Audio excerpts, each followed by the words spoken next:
Well, hello everyone. It's been a while since we have played PGR on stream. I've continued to play it daily, off stream, but I've not continued the story until I can fully re-immerse myself and get some of my old recordings edited and just doing a lot of stuff to really jump back in wholeheartedly. So I think maybe the last stream or recording I did was for the Nier collab. And we're coming back again for one of my other favorite franchises, Devil May Cry. Now, I have not played all of them. I've played little bits and pieces of 3 and 4, but I've only played through 5 and the reboot fully. But I love the combat, the characters are so much fun, and it's just a great, interesting world to dive into, with some very strong characterization and, yeah, just fun concept. They do a really good job of getting that across. But we'll be hopping into the crossover tonight, and this is the main story for it. We'll see if we can do it all tonight or not. Depends on how my throat is feeling, because I did some voice acting earlier, tore it up a bit, and I'm like, ooh, I really wanted to do another take or two for some lines, but I was like, can't do that tonight. I'll have to do a little bit tomorrow night. But yeah, I forgot to do my intro. Hello, my name is Ben. Do these YouTube videos and stuff, and hope you guys enjoy. If you do, like and subscribe and all that, because hey, need those subs to, you know, make this for realsies. But yeah, I'm very interested in checking it out. I've heard there's a bunch of references and memes, and everyone who's a fan is just like, it's great. You're gonna have, you know, it's so much fun. So, without further ado, let's hop on in. Lamento di Phantasma. Mediocre. Yeah, Dante and Vergil. What you guys doing? At this moment, he finally understood the torment of being mediocre. DMC 0.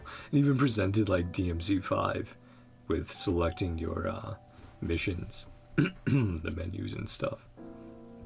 Ah yes, one of my favorite things about PGR, I get to do all the voice acting. Which is part of why I was like, let's see how long my throat holds out. I want to go for at least 2 hours, and we'll see how far in we are at that point. The recording switch here, maybe? Oh, it's already on. The man in the frame walks to the office chair and lowers himself into it. He tugs at his lab coat, tightening it around his gaunt frame like a shroud. I'm dumb as hell. From now on, I'll... Realizing his voice is tight with excitement, he licks his lips, hesitates briefly, then grabs a glass of water from the desk and downs it in one gulp. From now on, I'll be recording my experiment logs on video. So, experimental log entry A-0001. The man leans The man leans toward the camera, his face slightly warped by the wide-angle lens. His eyes burn with an unnatural intensity, their gleam cutting through the pixelated haze of the screen bright, almost feverish. Researcher Thomas Hell. I don't even know how to describe what I'm feeling right now. This is such a crucial opportunity. I must succeed. The man rises from his chair and slowly approaches a cylindrical chamber nearby. Perched atop a pedestal within the chamber rests a shard, resembling nothing more than ordinary stone one might find along any roadside. But Thomas knows the infinite possibilities harbored within this shard, all because it comes from the Hetero Tower. I will reverse everything. His voice is firm, devout as a prayer.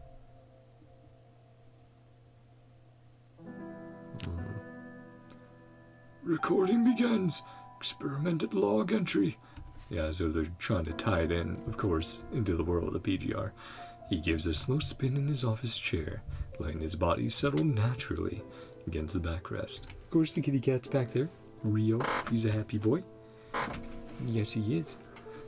Guess I should make future logs more formal. My mentor always stressed the importance of rigor. Back to the topic. Experimental log entry A-0014. Researcher Thomas Hell. The 14th experiment has concluded. Still no progress, as expected. This is just the brief darkness before dawn. The situation will improve soon. Are you sure about that? Experiment log entry B-5042. Looks like it didn't end anytime soon. Researcher Thomas Hell. No progress in the experiment. He runs a hand over the rough stubble shadowing his chin, his voice low and grave. No time to waste. I still have much to do.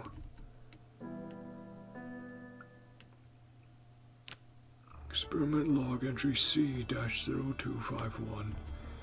Researcher Thomas Hell. The man sits in silence for a long while. The quiet grows heavy, thickening the air, till it feels as though he might drown in it. Another failed experiment. I was prepared for this, but...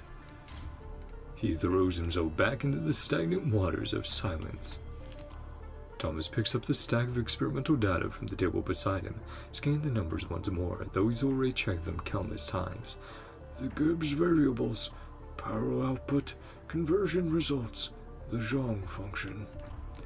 I don't understand. Why can't I get the expected outcome in practice when using the value obtained by reversing the formula? Is the formula wrong? No, the formula is correct. But, no, this is wrong, completely wrong. He throws the papers violently to the ground, fingers raking through his unkempt hair in desperation. The Hetero Tower defies everything we thought was possible.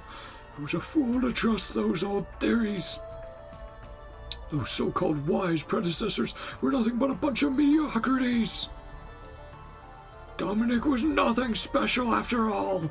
His face changed. Damn, he's going mad researching it. I'm going to derive a new formula. Time will be mine to command. After reaching this conclusion, Thomas suddenly rises and turns off the camera.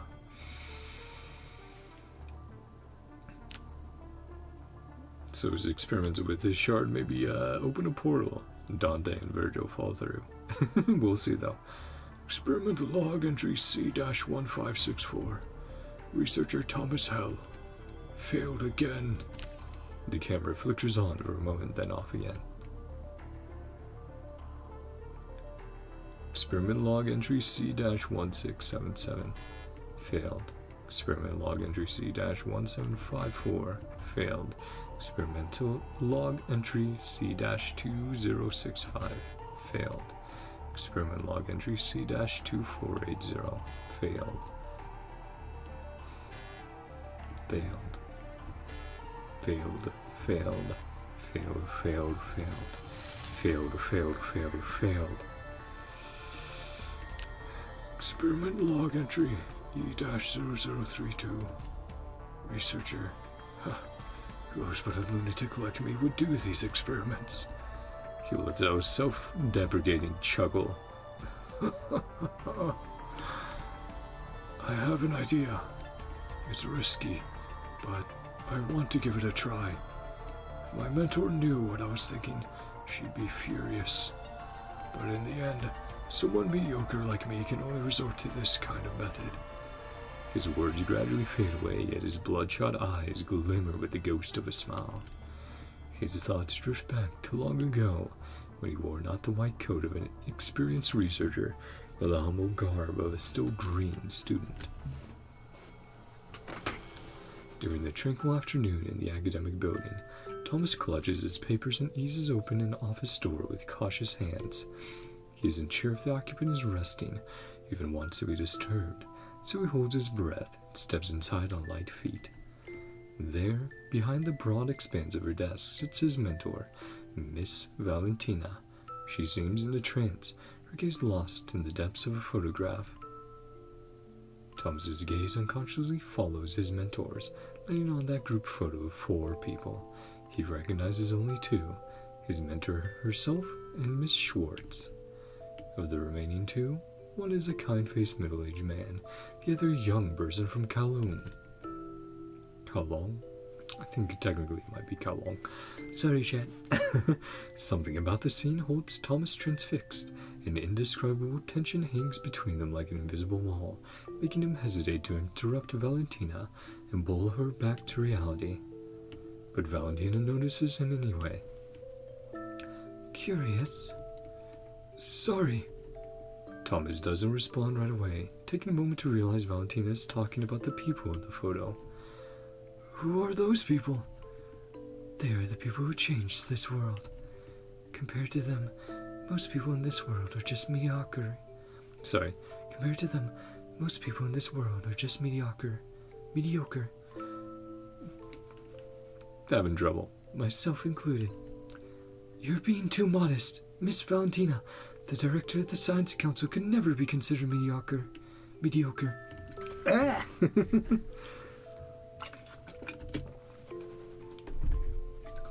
Valentina chuckles at his words, waves her hand at the young man, her voice tinged with melancholy.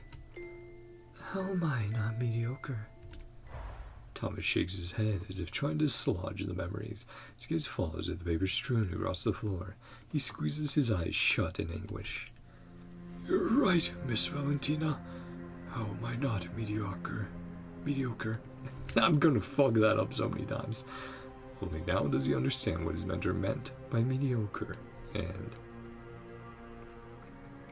the torment of being mediocre. What was the name of this chapter? Crimson alarm shriek throughout the laboratory. Crimson alarm shriek throughout the laboratory, wrenching Thomas awake from unconsciousness, finds his body sprawled on the floor. Well, something happened. As he fights to piece together the last moments, a knife-sharp headache splits his skull, scattering his thoughts. His days he only recalls a few blurry fragments. Yep. Oh. Smile lingering. Space splintering like glass, a deafening explosion, and laughter, cold, mocking, cruel.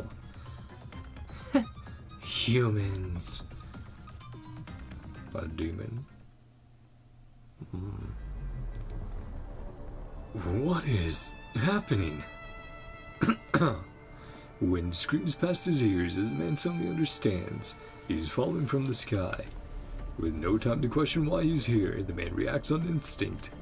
Crimson energy crackles around him, surging from his body as swirling red particles engulf his form. Double trigger, STD. In an instant, his figure twists and expands until a red demon looms in the air, his massive wings beating to steady the descent. Boom! The ground trembles as he lands, dust billowing around him. Then just as quickly, the red demon shifts back to his human form. The white-haired man in a red coat surveys his surroundings, only to be met with the bleak expanse of desolated ruins. What the hell is this place? At some ruins on the surface, a white-haired man in a dark blue coat with green patterns also turns his gaze toward the ruins, where red glowing mechanoids approach ominously. Then Vergil, of course. The commotion of the landing has attracted the attention of these corrupted. Interesting. Interesting. Beginning. When we'll run into them? Yeah. The land wakes up from sleep. I foresee, in the future, the land wakes up from sleep.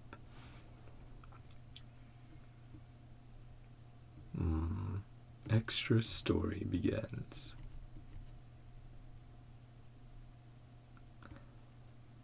Oh boy.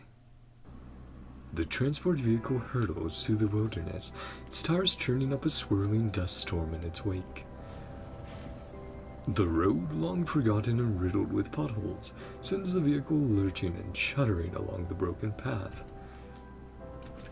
Lucia, how much longer will it take us? 15 minutes. This is already the 12th conservation area. I do remember I gave Liv like a light British accent. This is already the 12th conservation area.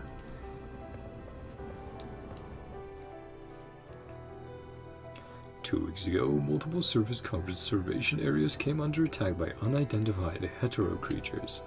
Worse yet, nearly all personnel from the affected sites have since gone missing. What started as a small-scale incursion has swiftly escalated, and the window to rescue the attacked conservation areas is closing fast. Yep, some little demons. These coordinated strikes defy the usual behavior of hetero creatures. It's something or someone pulling the strings behind the scenes, another entity like Cradle, perhaps. See, I haven't caught up on the story, so they'll be using some terms I'm unfamiliar with. According to the collected data, over 1,600 people have gone missing, with 187 deaths confirmed so far. The majority of casualties occurred during the initial attacks. In just the first 3 days, 5 conservation areas were hit simultaneously, resulting in over 700 missing and more than 60 deaths. Babylonia swiftly adapted its tactics, deploying its most agile elite squads as vanguard scouts to gather critical intelligence. Based on their findings, the support force would then mobilize, ensuring a rapid reinforcement where needed.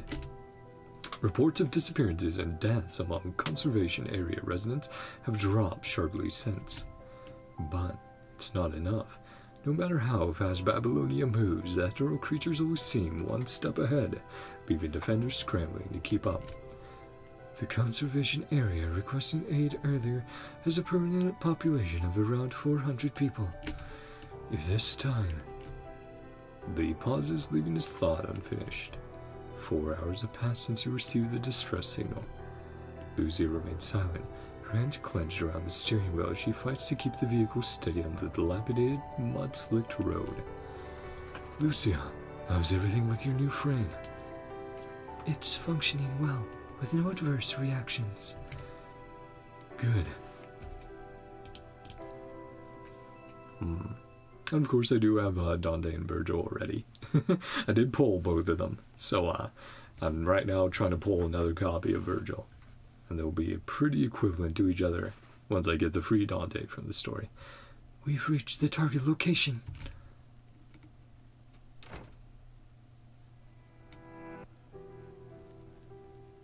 Looking around. The vehicle rolls into the target conservation area, but only a deathly silence answers. The ground is streaked with dark pools of blood, the walls riddled with bullet holes. An acrid tang of gunpowder lingers, sharp in the still air. Around you, the once pristine buildings stand broken and skeletal, as hungry flames lick through the wreckage, devouring all they touch. Damn it, are we too late? Let's start searching. Lee, go up and keep watch. Understood. Liv, you're with me. Medical assistance may be needed. Copy that. Lucia, we'll split up and search. All right. Chaos envelops the scene, the shattered remnants of constructs littering the ground.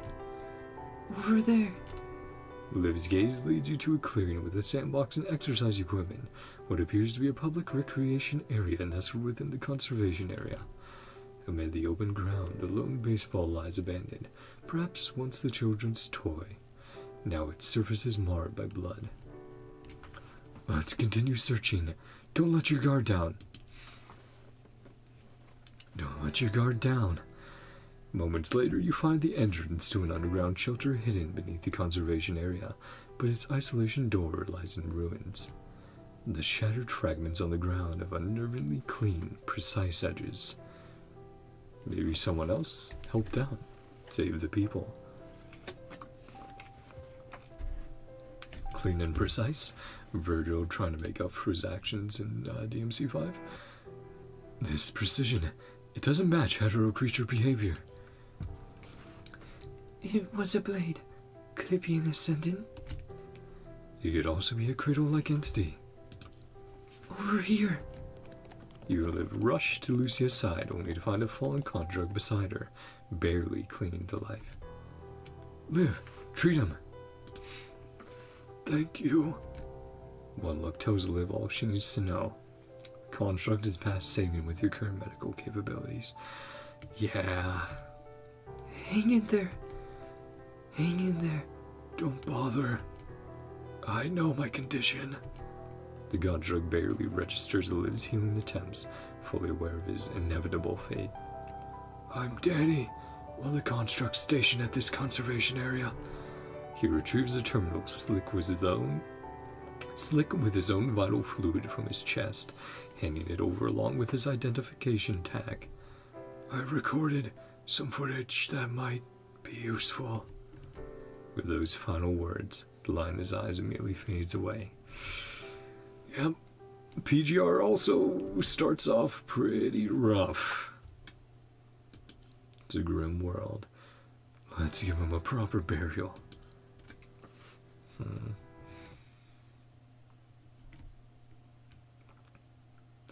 After erecting a simple memorial for the people of this conservation area, you access Danny's terminal, viewing the footage for answers.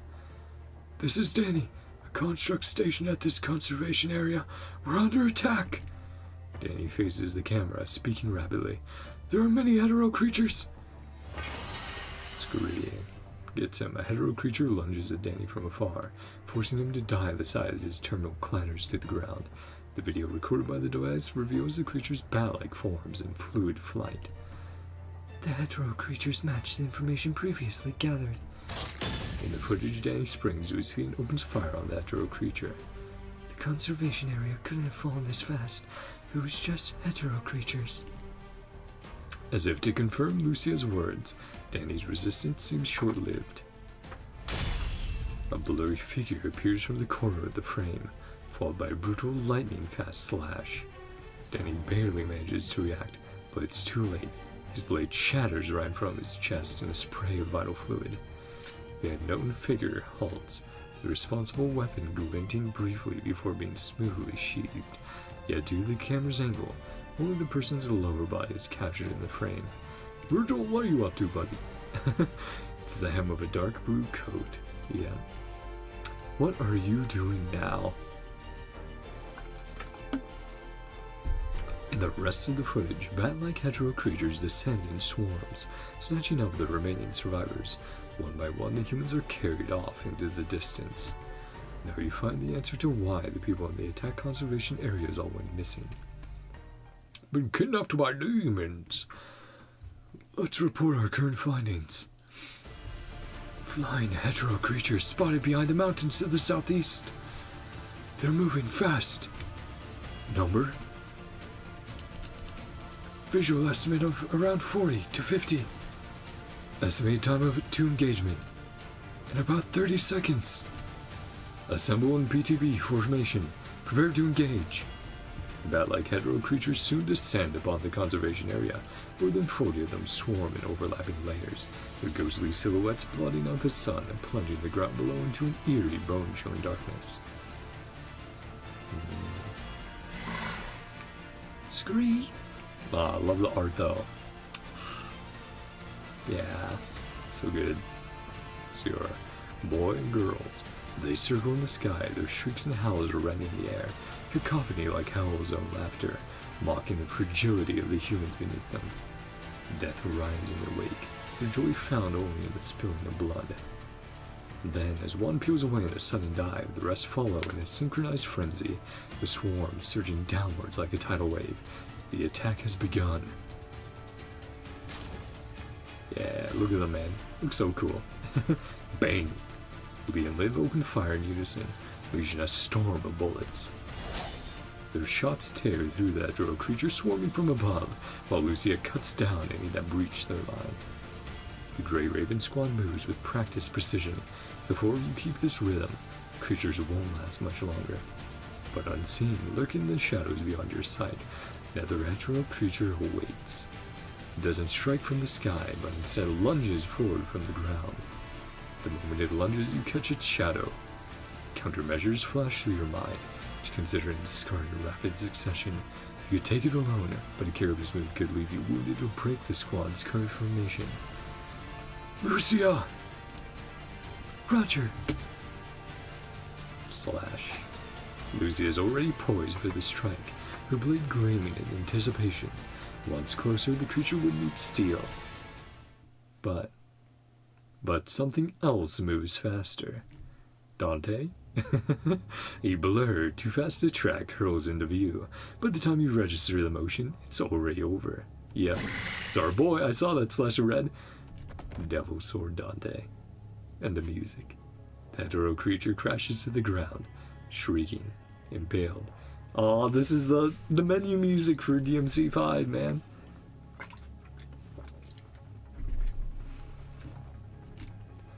Only then do you see it clearly.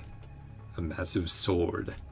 The sword has a strange appearance, sealed a texture like scales, its handguard tipped with 4 jagged talons.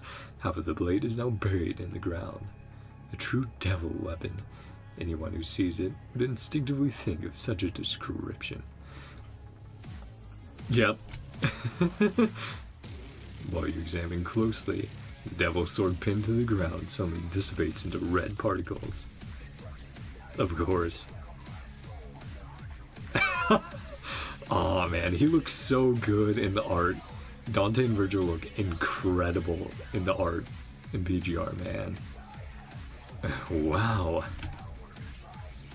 From the direction the sword came from, someone lets out an exclamation. A white-haired man in red stands atop the ruins, posture loose, smoke tugging at his lips. Looks like you guys need some help. Aw, hell yeah. Such a good intro, and the music. Dante. I'm Dante, a devil. I'm Dante. I'm a devil hunter. Aw, he's so cool. Look at him, bro. Yeehaw! As if it were nothing more than a game, the man in red cuts through the Hedro creatures with effortless precision. Yep. During the battle, he also displays masterful gunmanship. You? Running away already? Not so fast! Not so fast! When the few remaining Hedro creatures turn to flee, the man in red immediately gives chase without a second thought. In just a moment, he runs off into the distance. Yep, that sounds like Dante. He's not thinking about sticking around. He's like, my job is to kill demons. I'm gonna go kill them. Devils. Looks like he's quite eager to help. Wait for me. Oh, wait for me. Is that Nero? Wait for me! A young person's voice echoes from another direction. Ah, someone else then. Someone I haven't met in the main story, of course, yes. Huh? Commandant? Commander? Fan? You once carried out a mission with Noctis in New Oakley. That's where you first met the mayor's son. Ah, that's why he has the cowboy aesthetic. Looks like you've already met Dante. So, his name is Dante. Yeah, he's currently staying in New Oakley. We came here following a distress signal from this conservation area. Fan surveys the ruins around and lets out a sigh. We still got here too late, huh? Has New Oakley been attacked as well? Yeah, we've been under attack by those bat monsters since 2 weeks ago. We defeated the first wave of hetero creatures, but then more kept coming. Thankfully, Dante showed up just in time, helped us repel them. Without him, New Oakley would have fallen too. These hetero creatures seem different from the ones we faced before. Yeah, I can't shake the feeling there's something else to them. Something else? According to Dante, they're demons. At this moment, Dante, having defeated the fleeing hetero creatures, strides back towards you. Demons? His words are utterly shocking. For most people, demons are little more than relics of myth, whispers from forgotten tales. In this era where technology reigns supreme, neither gods nor demons have ever been discovered, and yet, if such an entity does exist, people of this land know it by another name. Corrupted. The punishing virus, yep. Yeah, they're demons. No mistake. Can smell the stink of those freaks a mile off. If demons do exist, then what are you? Me? A wide grin spreads across his face as crimson particles swirl into his palm, summoning that devil's sword from thin air, visual proof to back his claim. I'm Dante. I'm a devil hunter. Ah, it's so cool to see him, man. New Oakley. The transport vehicle grinds to a halt at New Oakley, marking your second visit to this place. Yet the town feels starkly different this time, with the palpable tension hanging in the air. Walls now encircle the place, guarded by constructs perched in watchtowers. Residents move in hurried clusters, hauling to crates of supplies. I was about to say cloisters, and it's like, kind of the same thing.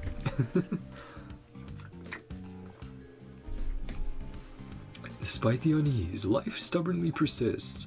Makeshift stalls line the roadside, their owners hawking wares. Hey Dante, try one of my apples. Dante effortlessly catches the apple tossed his way. Ha! Thanks! Dante, want to grab a drink later? See you there! An old cowboy tips his hat to Dante from his seat by the doorway. Dante returns the gesture with a grin. Dante seems quite popular around here. Yes. Fawn smiles gently at Liv's words. He's helped us fend off hetero creatures more times than I can count. It's New Oakley, he's family now. Aw. As he speaks, Fan glances subtly in your direction, watching for your reaction. You understand his implication perfectly, but say nothing. It seems he still harbors some hostility toward Babylonia. Yeah, they've done some good, some bad in the past. As your group arrives at the tavern, Dante pushes the door open and turns to face everyone. Welcome to the finest establishment in New Oakley. Have you put up the sign yet, Dante? Where's your, what was it? Milkshakes, the ice cream, and pizza. Despite the turmoil outside, the tavern hums with boisterous chatter. Perhaps most here have long since grown used to the uncertainty, to not knowing whether they would live to see dusk. For them, this is simply another day on the service. Look who's back! Dante! Another round and one for my friend Dante here! Cheers! Dante accepts the full glass of golden liquid and leads the group to a quieter corner. Dante, try my new pizza. I tweaked the recipe based on your suggestions. Should be much better this time. Perfect timing. Oh, Commandant, you're here too. It's been a while. Well, about time someone from Babylonia showed up. I'll let you guys talk. The tavern owner, sensing the situation, walks away to leave you to your conversation. Leaning back into the sofa, Dante adjusts himself with a casual ease, his eyes fixed on you in silent appraisal. So, let's talk about payment for mopping up your demon problem. You're from, where was it again? Oh right, Commandant of Babylonia. Just call me the boy band. He takes a bite of pizza, his face betraying nothing. let's first talk about those demons you mentioned earlier. Alright, we'll start there. So, in my world, there's the human world and the demon world. They're all like, huh? Shocked. Hold on. What is it? What do you mean by your world? Literally my world. Got a problem with that? That's problematic. You're from another world? From what I figured out these past 2 weeks, yeah. Forcing down the shock rising in your chest, you gesture for Dante to continue. In my world, there's the human world and the demon world. The demon world is where demons live. Sometimes demons slip into the human world and start causing trouble, and my job is to take contracts and hunt them down. Are all people in your world like you? Nope. Typically one of two kinds. What do you mean? That sword. He smiles and shrugs, but his voice sharpens with sudden seriousness. Because half of me is demon blood. Yeah, what do we say to that? After a prolonged silence, Dante speaks up again. Whoops, did I scare you? We've been through our fair share of things too. I like that look in your eyes. So, how did you end up in this world? Wish I had an answer for you, but I'm just as clueless.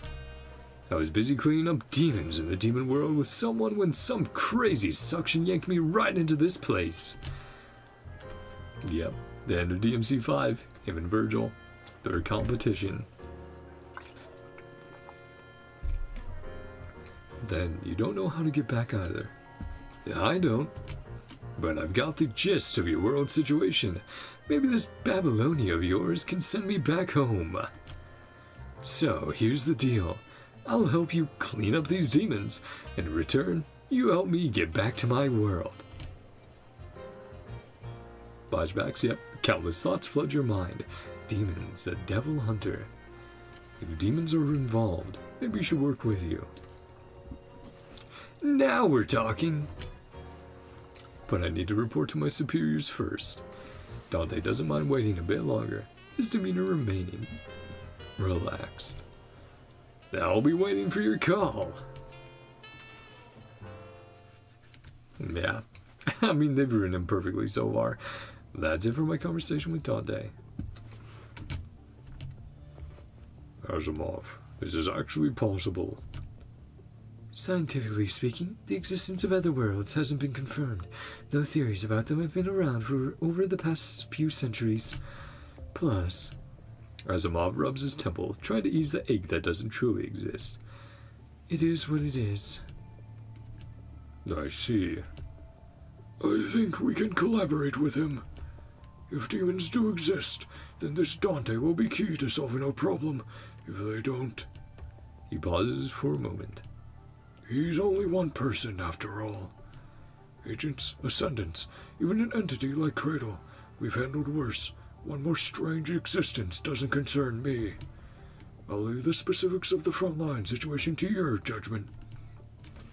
Roger that. Thanks, boss. Thanks, boss. So, what do you say? It's a pleasure to work with you, Dante. Smart choice. We also recovered a video. Think we missed something? And he's going to recognize Vergil, of course. He replayed the video on the terminal. Once again, the figure who delivered the slash flashes across the screen. Beside you, Dante's expression visibly darkens. Crushing aura erupts from him. Dante? It's Vergil. Vergil? He's my brother. Yeah. Some explaining. The air turns to ice. Lucia takes a small step forward, while Lee's right hand already rests on the grip of his gun. Dante catches the tension coiling between them, but pays them no mind, simply walking back to the couch and sitting down again. I've fought him plenty of times. Don't think he'd do something like this, but if this mess is tied to him, I'll handle him myself. Beep beep. Just as you are about to speak, your terminal's communication line rings. 2, 3. Vergil. What form of power is this?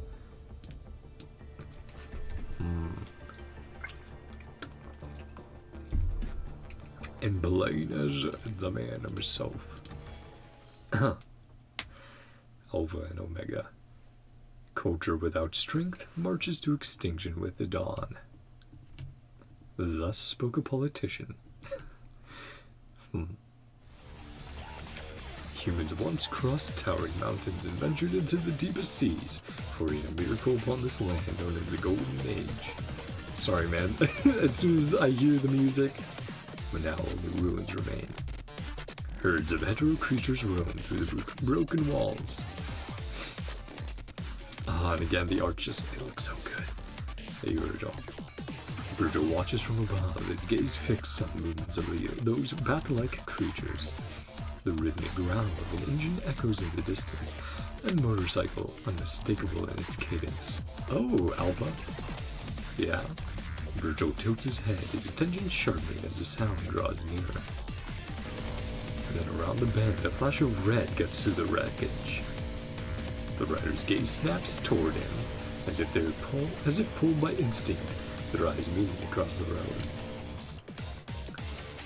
Very tough. For the first time in a long while, Vergil feels something stir within him.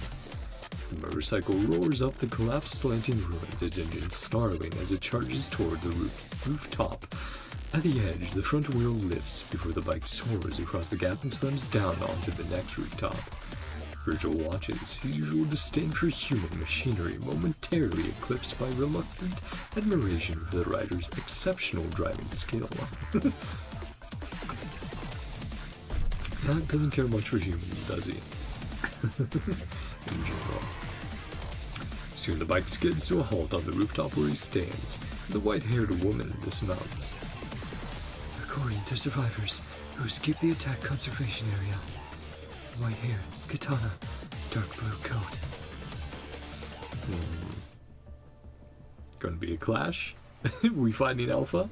Is that why we loaded up as Vergil?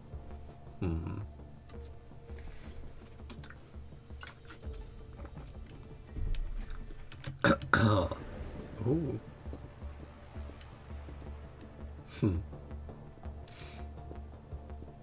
あなたね。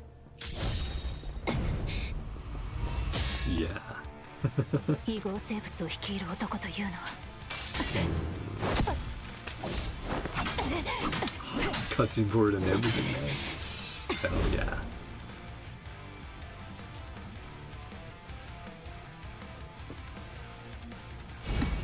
Yeah.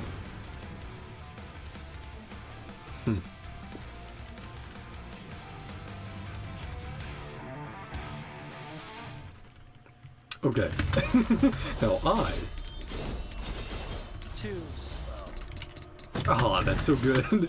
The English voice as well. Now you die.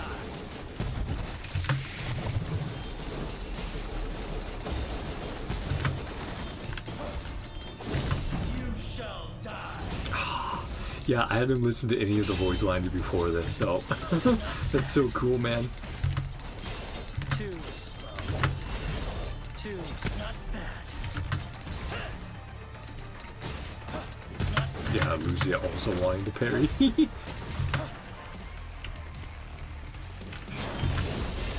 Too slow.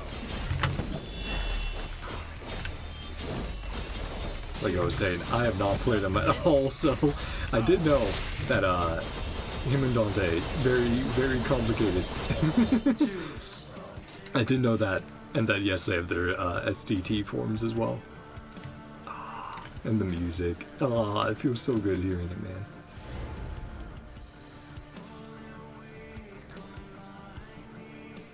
Hey Alpha, what's going on? And the mission end screen just like DMC5. Rating S. I'm sure they give you that no matter what happens, as long as you win. Since when has someone like this been around on the surface? Her blade flashes free once more as Alpha lunges forward with devastating force.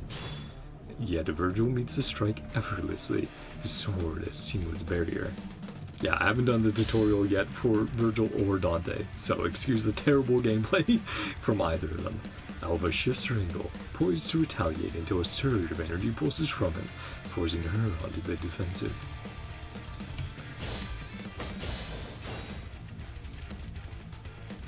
Steel sings as his slashes carve through the air, each one met by her steady guard. She hears a low, intrigued hum escaping Vergil as surprise flickers beneath his icy calm. That art's so good, man! And his STT form behind him only be followed by an even more devastating slash.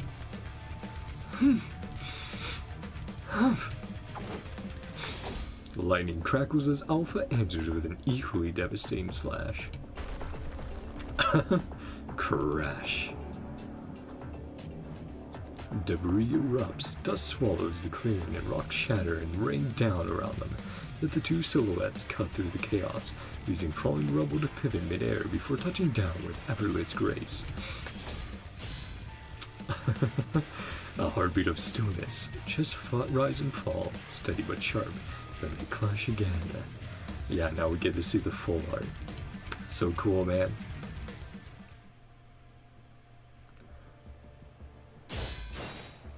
Yeah, they were animated cutscene earlier. They can't do that the whole time they're fighting. Still rings out, a deadly harmony resonating through the battlefield. Every strike carves deeper into the earth, the very ground reshaped by their fury. In moments, the clearing is a scarred testament to their power. Impressive. What form of power is this?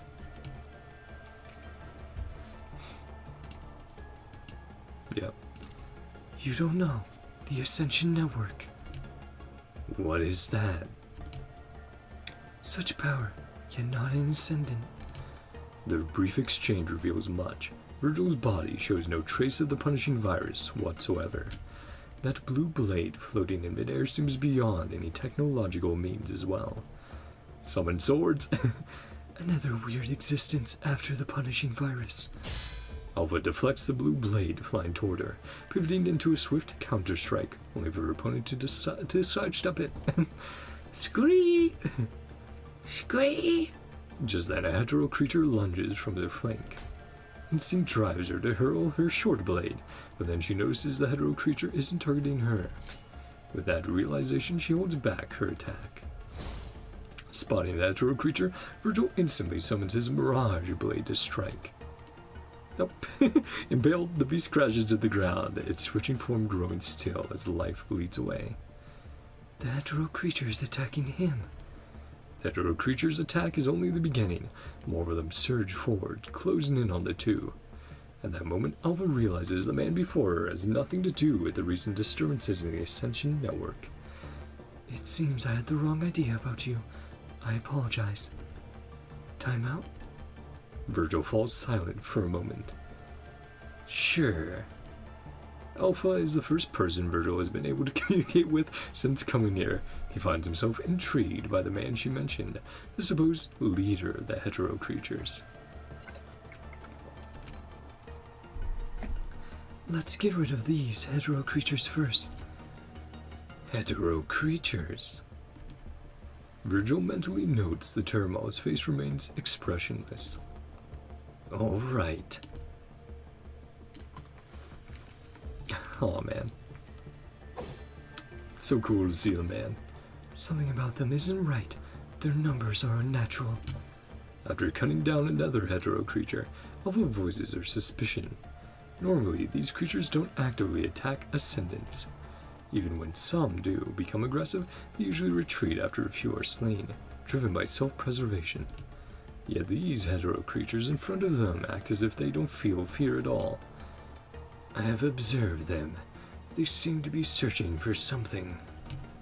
Alpha recalls the recent anomalies in the Ascension Network. As I suspected, someone is pulling the strings behind them. Just then, the hetero creatures hauled their attack as if obeying some unseen signal. In eerie unison, they swarmed toward a nearby building. Immediately after, a girl's scream pierces the air, echoing from the same building. Help! Alpha's frown deepens, but she still decides to sprint toward the cry for help. Yeah, she is a good person after all. Just put in terrible circumstances. Dr. Hell. I'm Thomas Hell, and here's my confession. Ooh boy. Your comms ring at this moment. The incoming call displays no name, only a jumble of code. No name. It can't be.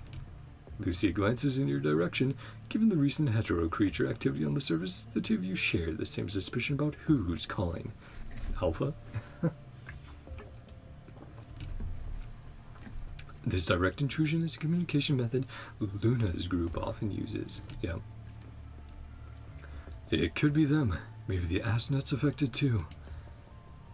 You answer the comms and Alpha's face appears on the screen alongside a white-haired man. Vergil!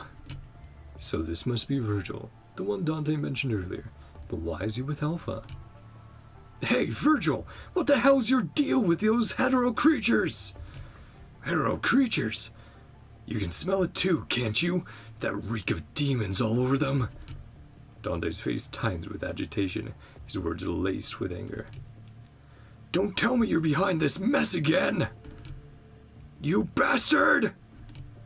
Fool. Fool. I haven't the slightest idea what you're referring to. I only arrived here hours ago. Their argument escalates so quickly that neither Alpha nor you have a chance to get a word exchange. That also sounds about right. Cast a questioning look at Alpha. But clearly Alpha didn't see this coming either. I know. It's the mirror demon. Dante and Vergil's argument abruptly stops as all eyes turn to the timid little girl huddled in the corner. Alpha pulls her into the center. Ah, the one she rescued, yeah. She's why I contacted you. Alpha points at the little girl. We just saved her from hetero creatures while they were trying to capture her. What's it? Whoever's behind all this, she's clearly the key. I'll let Leica tell you the rest herself. With that, Alpha steps aside. Leica's clothes cling to her, dirt-streaked and rumpled, bearing the grime of days without washing. Faint tremor runs through her. Her eyes, wide and shadowed, betray the toll of life on the run. Every glance thrown her way seems to press down on her. Her voice wavers, stumbling over words. It's okay, Leica. We're Grey Raven from Babylonia. And Alpha here beside you is really strong. She'll keep you safe. Alpha glances at Liv, saying nothing. It's all right now. Just take your time. Breathe deeply with me. After a moment, Liv's gentle reassurance stays Leica's nerves. She begins her story. I'm Leica. My father is Thomas Hell. Thomas Hell? You glance up at Lee, but he only shakes his head. Seems the name means nothing to him. Those hetero creatures that look like bats were all made by the mirror demon using the red tide.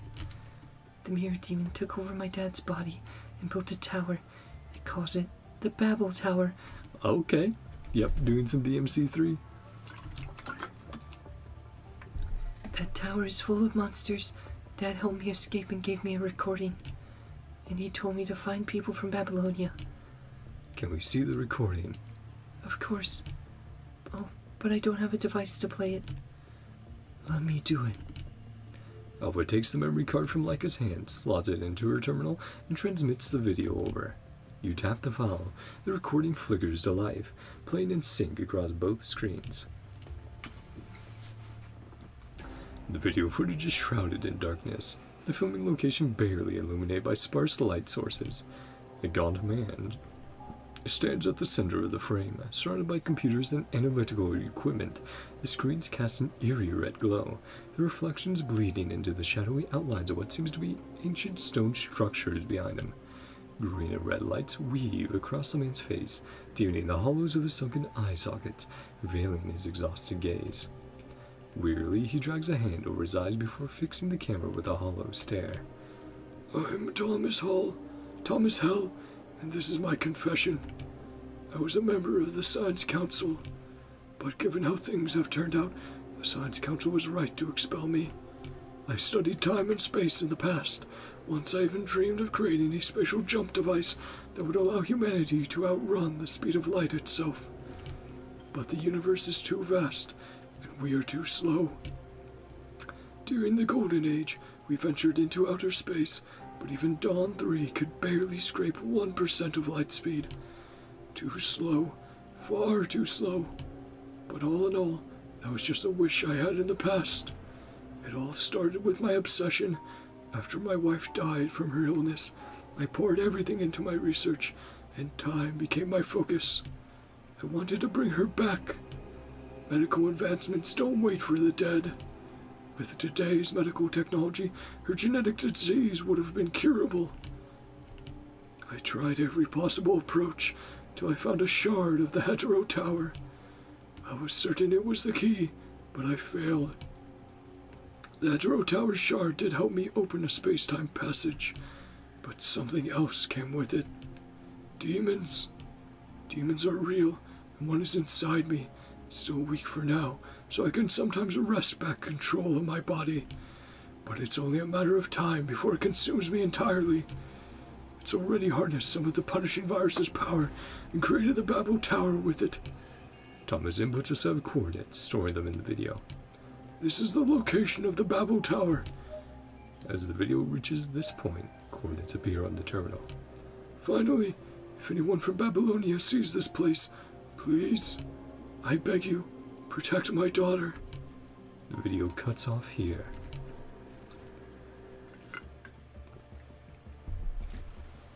Well, that's not great. Another world. We are too small to have big dreams. So, Thomas's experiment is what dragged me and Vergil into this world. Dante chuckles, relieved now that the mystery is solved. Looks like we weren't the only ones, though. Mirror Demon. Never heard of it. Probably just some small fry from the demon world. Now that we know the location of the Babel Tower, we'll storm the tower and eliminate the Mirror Demon. Roger that. Piece of cake. Now that we're teaming up, I'll show that thing what I'm made of. Dante looks at Vergil standing on the other side of the screen. Hey, I already cut a deal with his commandant. I help them take down the Mirror Demon. They help me get back. What about you? Tagging along? Vergil tilts his head slightly, considering Dante's words for a moment before responding. Intriguing. It could be a worthy diversion. I'll accompany you to the Babel Tower. Besides, that Mirror Demon and I have unfinished business. Dante raises an eyebrow in momentary confusion, then remembers the video from earlier. Understanding dawns as he realizes what Vergil means by unfinished business.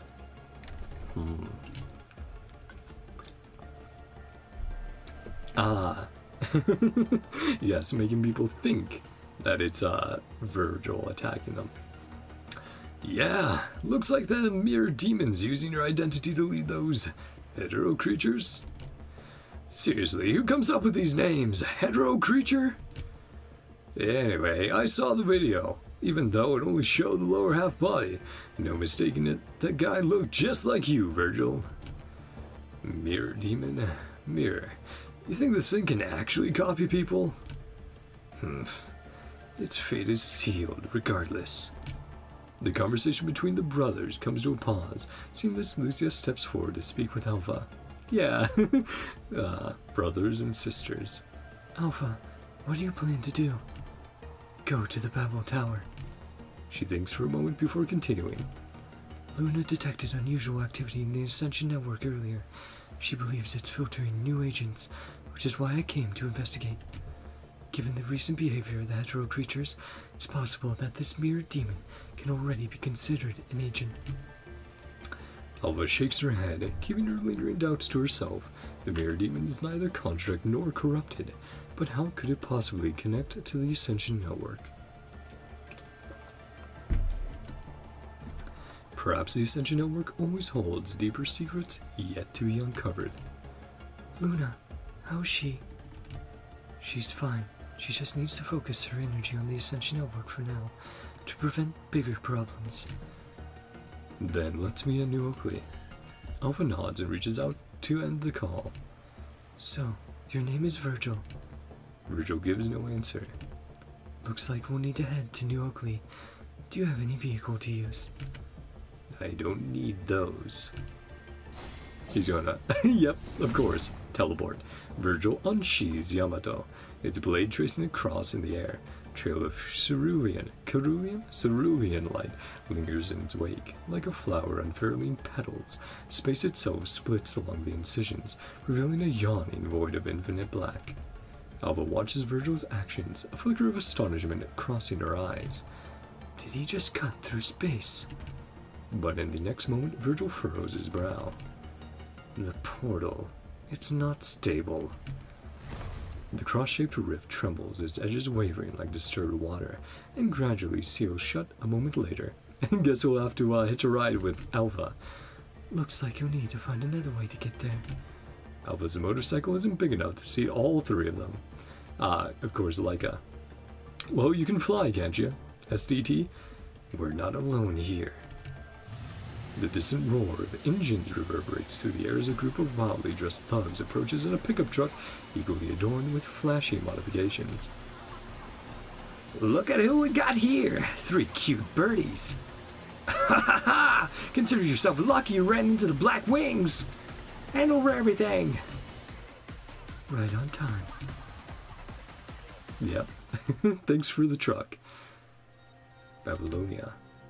This is the data sent by Commandant. Asimov, what's your take on this? Thomas Hell. That name rings a bell. I'll look up information on him. Regarding the other world, There's a barely perceptible hint of anticipation in Nicola's tone. I've already shared my thoughts on this. Theoretically, it is indeed possible. However, even with in-depth exploration in this field, we cannot estimate when we might reach any conclusions. Scientific progress sometimes requires a touch of luck. Thomas, perhaps he hit the jackpot. Jackpot? Ah, they said it. Name of my stream? Dante's favorite phrase. After speaking, Asimov recognizes the inappropriateness of his remark. He closes his eyes briefly, then starts again. That remark was inappropriate. Every researcher's work deserves respect. If possible, I need more of Thomas's research data. After that, I can provide new conclusions. all right, I'll have Commandant recover the data. If that's all, I'll be heading back now. Asimov strides toward the exit. Just as he steps through the doorway, a thought flickers at the edge of his mind. He pauses, glancing back. There he catches sight of Nicola and Hassan, their figures slumped with weariness, exchanging hushed words.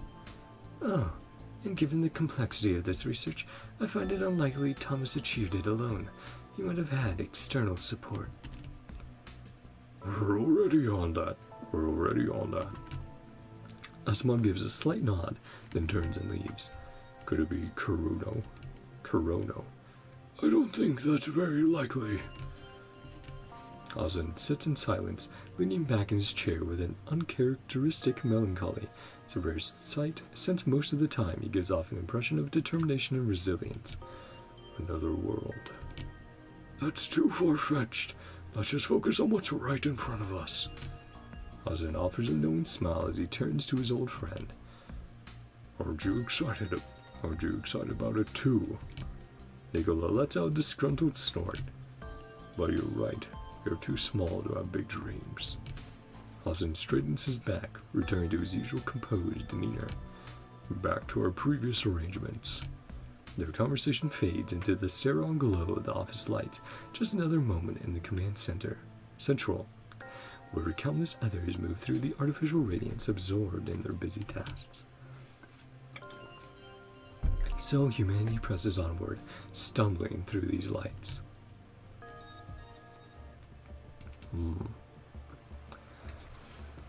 Okay, I want to quickly check. We're only an hour in, which I'm like, hey, making some pretty good progress there. I do want to quickly look at PGR.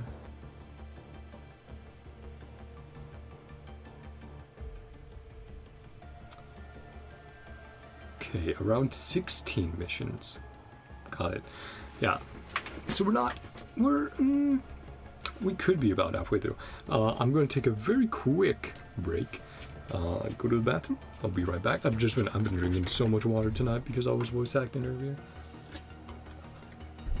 To wet my throat. So be right back.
Okay, I'm back.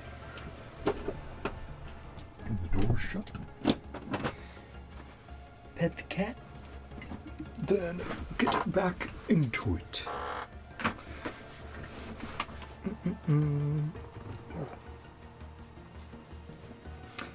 Come on. Oh, there we go. Just adjusting. Hello. Oh, I love you too, silly boy. Okay. Put the budge back in. Let's keep going. Sure, I'm lined up decently on the screen.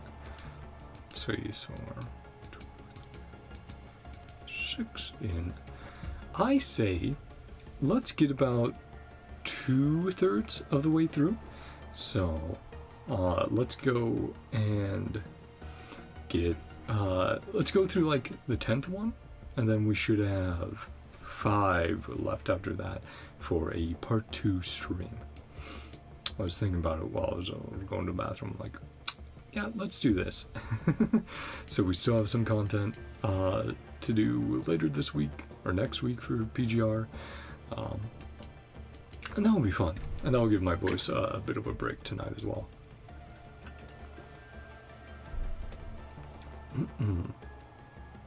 Yeah, I'll probably have to make myself some tea after this stream. Or just something. The night talk. After a creature is the punishing virus. Everything here is scary, even for a guy who deals with demons in his daily life, like me. Ah, so that's where you get your free Dante. Oh yeah. Dante, Vergil, and Lucia. Well, sorry. Technically correct, but Alva. New Oakley, 6:36 p.m. Armed Resident A. Logistics! We need ammo here! Logistics staff. Right away! The battle has raged for nearly an hour, bullets streaking like deadly rain from New Oakley's defensive line. Though the newly constructed watchtowers and walls have slowed the hetero creatures' advance, their relentless death-defying charges leave the defenses teetering on the edge of collapse. What has breached our defenses? Before the resident could finish speaking, a shadow blurs into motion, charging toward the hetero creature. Loading her pyro katana, Lucia closes the distance in a flash. Adjusting her stance in midair, she brings the blade down in a searing arc, moving through the creature with a single strike. These hetero creatures rely on their high-speed flight to breach the defensive line from time to time, penetrating into the town's perimeter. Lucia stands ready, to eliminate any hetero creatures that make their way into the town. Holy crap! Did you see that? The construct's moves are unreal! Stop gawking and focus! Deal with these damn bats already! The Bat. Max, the mayor of New Oakley, gazes toward the front lines, his brow furrowed with worry. Looks like a tough old man. How much ammunition do we have left? Enough to last through this battle. What about the next battle? Just barely. It's been an hour already. The hetero creatures' attacks are getting worse. Normally they would have stopped by now. With Dante here, we'll be just fine. Max shakes his head and looks at his son. What's the word from the Forsaken? They said they'll send some people over, but not a lot. Other conservation areas are getting hit by hetero creatures too, so they're short on manpower. Commandant, when will Babylonia's reinforcements arrive? Not until night, at the earliest. If we need to evacuate later, we have to save enough ammunition to deal with potential threats during the retreat. Looks like we need to... Someone's coming! Before Max can finish, an alert from the defense line snags his attention. His gaze snaps toward the horizon. Beyond the ceiling mass of hetero creatures, a wildly modified pickup truck barrels toward New Oakley.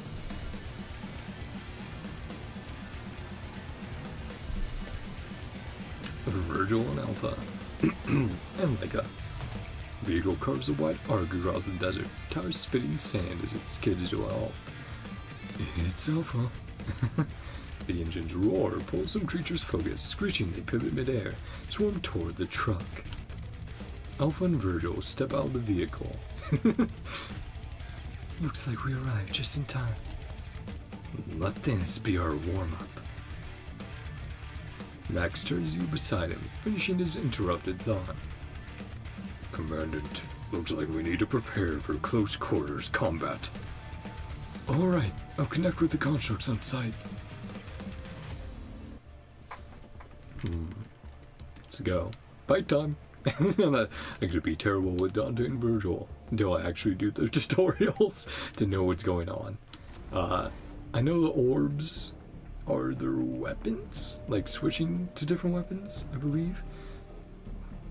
But you can also like press and hold a little bit, so I don't know. Again, I'll have to figure it out. You I'm familiar with. Okay. Of all the characters I've played, definitely played her the most. I agree. Thanks. Oh, and I love the bar being over there, man.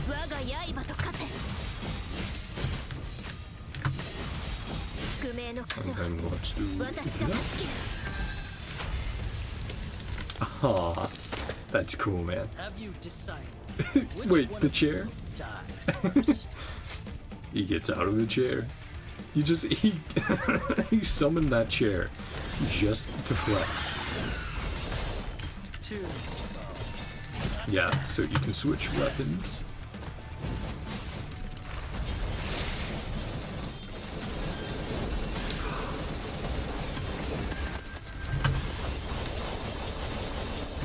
And then boom! Smoking sexy style. Oh, that's so cool, man. 2.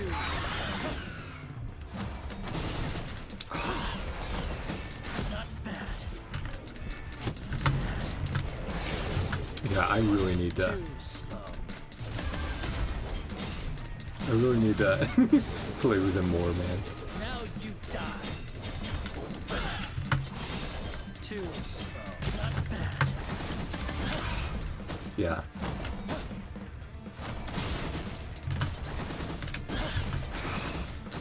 Just so cool, man. I love that they were able to do this. 2. Get them both in here. Again, despite me, right, and with a jump. Need to think about that now.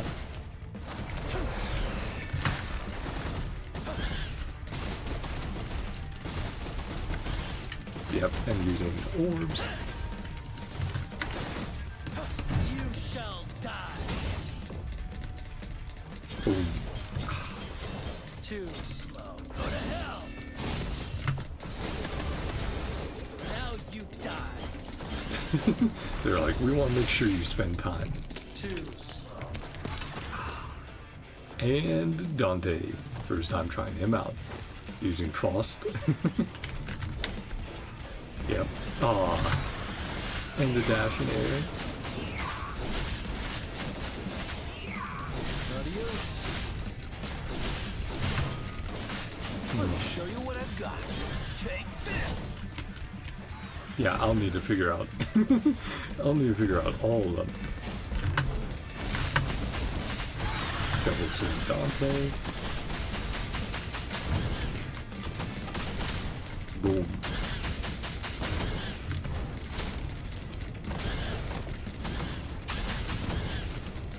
Okay, so you can have Let me show you what I've got. Take this. okay, so you have two guns essentially, and two you got two guns. Oh, that's so cool. He's SDT. Yeah. You got two guns Let me show you that you can use at any time. And then you have and then you have his melee options. Let me. It's showtime. Hell yeah. Let me show you what I've got.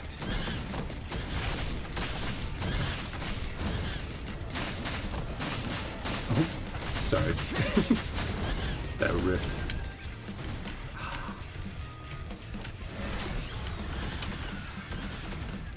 Just absolutely spindle in. Destroy them. Ah, that's cool, man. Yeah, I can't wait to play more of them. Ooh, okay. So you have your normal dash. Oh, that's gonna be so useful. Oh, wait. That's how they worked in Royal Guard? Oh, hell yeah. Okay. Okay. Ooh, man. Royal Guarding with Dante is so good. Oh, interesting. Complete. Time to leave. Exploration. High difficulty. Let's check out exploration and then try high difficulty, I guess.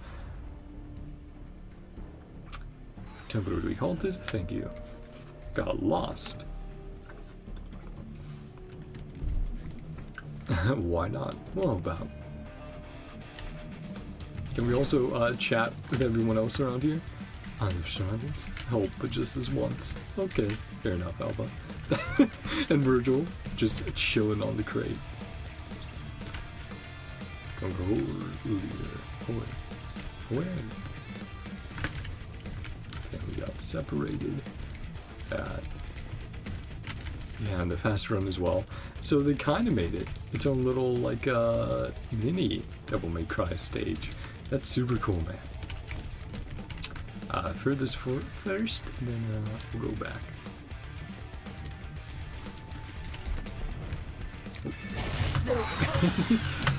Okay.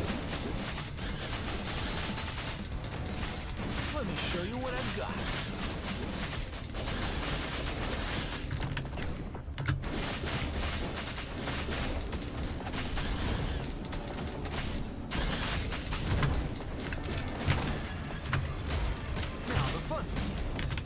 Okay.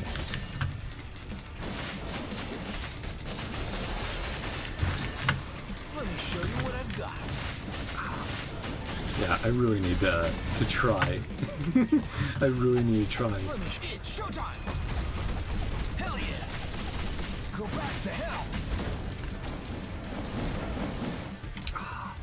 Yeah, they have so many parts to their kit. I'm gonna have to figure out, specifically within PGR. That's like, oh man. I see his meter building at the top as well. I'm guessing that's for SDT. Ow. Take this! It's showtime! Hell yeah! Yeah, can you get over here, man? Go back to hell! It's so cool. It's so cool seeing these classic moves, man. Let me show you what I've got. Take this!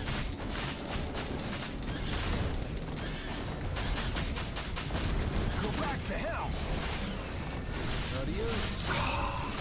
Yeah, the slashes get hold to charge up. Oh man. Come on. That moment where I'm like, where's a jump button? Like I'm pressing spacebar. Of course the jump button now with Vergil and Dante on the right side. You just click it, but yeah, I still need to get used to it. Ah man. Let's do high difficulty as well. Well, let's first. My brother! Thanks to this mate right here. The things you took down. Hey, it's all good. My family is safe. When are we eating? Gonna eat with us? Glad everyone's okay. Oh yeah. Virgil's like, I am unamused, Dante. You keep doing your thing, I guess. High difficulty. Okay, a full sweep.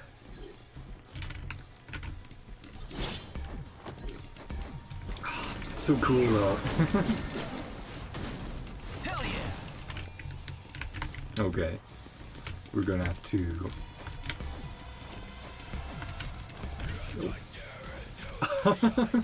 Yeah, they're using his OST.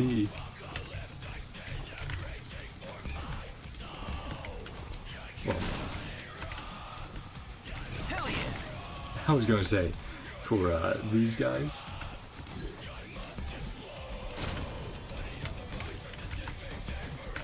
It's showtime! didn't mean to completely dumpster on that guy. False. Hell yeah! Right, so they said high challenge because, well. Okay.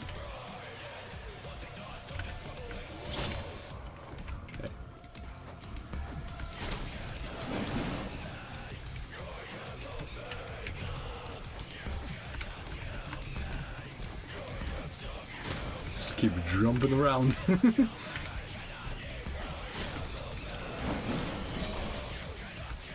I know, I'm sure the... Let me show you what I've got. Take this! I'm sure the cool way is to actually combo your way through the air if the game allows that.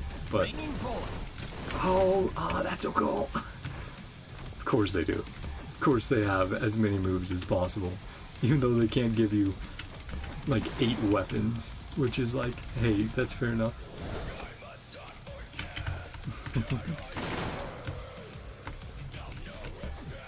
Oh. Let's see. Actually, yeah, there's one idea. Little bastard. Let's see how we get up to that guy. Come on. Yeah, little awkward. Raining bullets! There we go. Got it.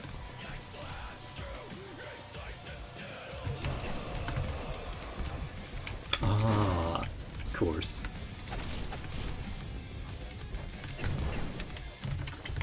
Yeah, I can use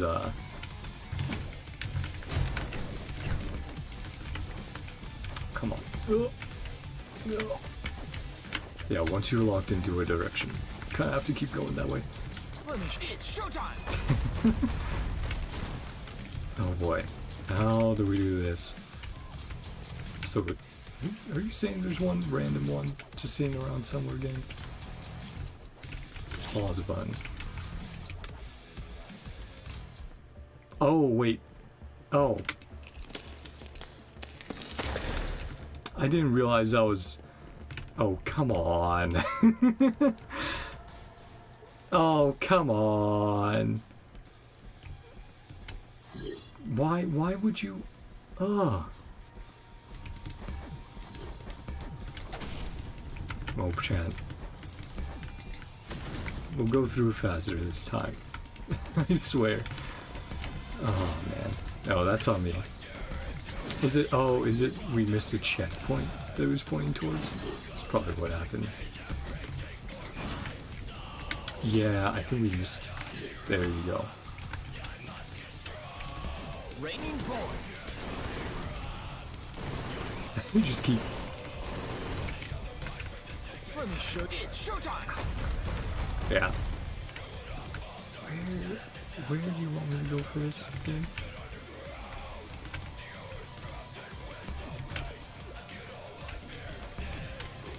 Oh, there. Okay. That makes a lot more sense. Well, that's a lot faster. Yep. I was like, wow, how am I going to do this?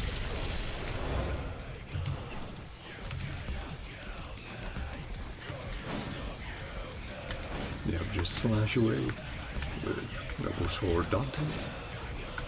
And then that makes perfect sense. Okay. I'm a dummy, chat. Well, that wasn't too bad. Oh wait, the chair? We did that to unlock the chair, and Lucia sits in the chair. Okay. Okay, that's amazing. You are strong. Not gonna say anything still, Vergil. Yeah, so Lucia on the plastic lawn chair. I did see it was a piece of furniture, but that's great. Okay, you know what? That was worth it. I don't care. That's so funny. That's incredible. Made this pizza together so much. Enjoy it. Take a photo. Never forget what you've done for us. Aw. Remember you forever. Aw. Yep. Got Lucia in the chair. That's so cool, man. I do love that. It's great. And yeah, we got Dante. New Oakley. Cheers! Compared to residents of other conservation areas, the people of New Oakley seem to be born with thicker skin. Not long after repelling a wave of hetero creature attacks, some have already started. We're celebrating. Sorry, making sure I'm good in frame after the break. In their words, it's called celebrating living through another day. Say, don't you think it's about time we get out of here too? Get out and go where? Those bat freaks are everywhere. It's all the same no matter where we go. The Forsaken, Babylon's conservation areas, anywhere's fine, just somewhere with more people around. Doesn't matter to me. Yeah, I'm on my own, but if we really are leaving, it'll probably happen in the next few days. Looks like I'll need to pack my bags tonight. Dante weaves through the bustling crowd, 2 drinks in hand, his gaze lined up as he spots you tucked away in the corner. Sliding into the seat across from you, he pushes one of the glasses your way. Yeah. Amazing art again. Fancy glass. Thank you. Not bad taking charge back there. Makes me think this team-up might actually work. You're not bad either, if you can wield a sword like that. Wait until you see my other tricks. Don't you need to be with Vergil? Isn't he your... Don't worry about him. He's just not big on crowds. Dante drinks from his cup, not pursuing the topic any further. Have you talked to that girl? Yeah, I have. Doesn't know much about the tower. Thomas kept her away. So, when are we heading to the Babel Tower? The support force in Babylonia will get her tonight. Once we've restocked, we'll head there tomorrow. Looks like things will wrap up here soon. Hetero creatures, the punishing virus. Everything here is scary even for a guy who deals with demons in his daily life like me. You? What? I was just wondering what your world is like. My world. Huh. Dante takes another sip of his drink and shifts into a more comfortable position. Hard to explain, really. You probably figured out I'm not exactly your average human. My father came from the demon world, so half of me is demon blood. Demon world and human world. Even I can't tell which one I belong to. Maybe my world is just that home I had. He gazes at the campfire, lost in thought, seemingly reminiscing about his childhood. But time never flows backward. Memories are like sparks in the air, brilliant one moment, gone the next. At least he still has family. The thought surfaces in Dante's mind, unbidden. His gaze drifts to a quiet corner beyond the campfire's glow. There, Vergil leans against the wall, arms crossed, exchanging sparse words with Alpha beside him. As Dante looks at Vergil's white hair and that face so like his own, can't help but think of a certain young man, small tugging at his lips. Nero, yeah. Nero would never guess what Vergil and I are experiencing right now. Vergil feels the weight of his stare and glances over. Dante answers with a grin and a raised middle finger. You fool. You fool. Dante lowers his hand, then continues. The human world's nothing special, just demons causing trouble now and then. Kinda like how this place would be without that punishing virus. While the demon world, he lets out a derisive snort. That place is crawling with disgusting freaks, nothing worth talking about. What do you think of this world? Well, he speaks with brutal honesty. I think this world's doomed. And yet, aren't you hoping this world? Dante jerks his chin toward the campfire. People are still kicking, and they've got pizza here. Could be much worse. The sound of an approaching convoy echoes from afar, adding to the town's growing clamor. Lee's message chimes timely from your terminal. The support force has arrived. Looks like it's time for you to get to work. He raises his drink, bringing your conversation to a close. Since we're heading up the Babel Tower tomorrow, make sure to rest well tonight. Well, here's to tomorrow. To tomorrow. Cool, man. You meet Bridget at the edge of the town. Hey, Commandant. All the weapons and ammo are here, and your power armor. Thank you. Just doing my job. And one more thing. Can I have some of the support force to stay behind and guard this place? According to our intel, hetero creatures are trying to capture Laika. The little girl mentioned in the report? Yeah, the mirror demon may have learned that Laika is here. With Dante away tomorrow, the town's defenses will be vulnerable. We need someone to stay back and take care of Laika. No problem. Leave it to me. I'll take good care of her. Laika strolls through the town, taking in the bustling atmosphere. After speaking with the commandant from Babylonia, she can finally wash away days of exhaustion from being on the run.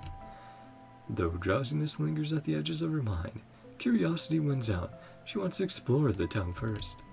Born in Babylonia, she has never set foot on the surface before, till now existed only in images and second-hand stories. New Oakley is her first real glimpse of a human settlement on the surface. Child. Child. A voice cuts through her thoughts. She turns to see an elderly woman with warm, crinkled eyes waving at her.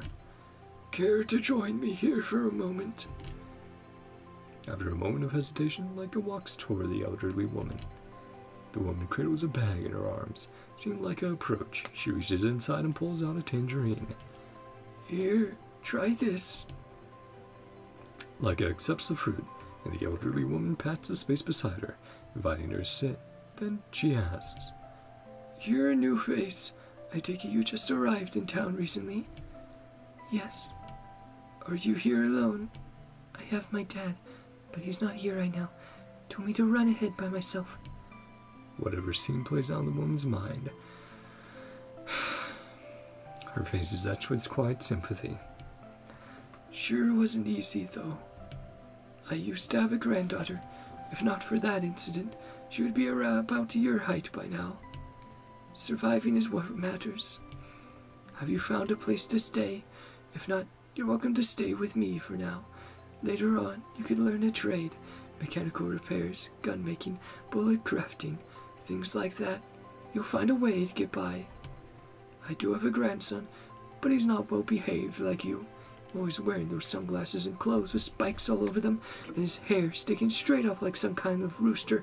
Looks absolutely ridiculous if you ask me. Talking about a certain member of Cerberus.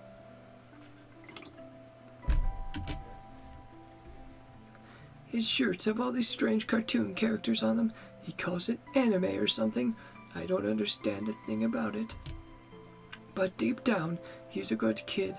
These days, sometimes you've got to act tough just to get by. Perhaps Leica's appearance stirs old memories. Maybe it has been a long time since she last saw a child. Whatever the reason, the old woman rambles on about her family. And don't let our mayor Max fool you with that big burly look of his. He's a good man at heart. Quite the romantic, actually. Realizing she's been doing all the talking, she offers an apologetic smile. Oh dear, listen to me rambling on. Once I start talking, I just can't seem to stop. It's okay, ma'am. I enjoy listening to you. Let's talk about you instead. Where did you live before? Babylonia. The elderly woman seems taken aback by the answer, her expression flickering with surprise, but she chooses not to pry further. My dad is really good to me. He always says he just wants me to grow up safe and happy. He used to be very busy, but he'd still bring me little gifts after work. He taught me how to draw. He told me he wanted to be a manga artist when he was younger, but life happened. Yeah. But life just got in the way. Then Mom got sick. After that, Dad never really smiled again. The white hospital room flickered back into her memory, the most familiar place to her. And after that, Leica's words trail off, her smile dissolving like a fading echo. after that, The elderly woman assumes the girl is merely reminiscing about something sad and moves to comfort her when Leica suddenly bolts outside. Panic flashes across Leica's face. No, not just panic, something deeper, darker. Primal terror rising from the depths of her mind like a creature clawing its way out of the abyss, seizes her heart, threatening to pull her under. Then her foot catches on a stone and she stumbles, but she barely registers the pain. Instead she curls into herself on the ground, expression hollow yet etched with dread. what happened after that? She finds her memories like a faded canvas, blurred beyond recognition. Did he succeed in going back to the past?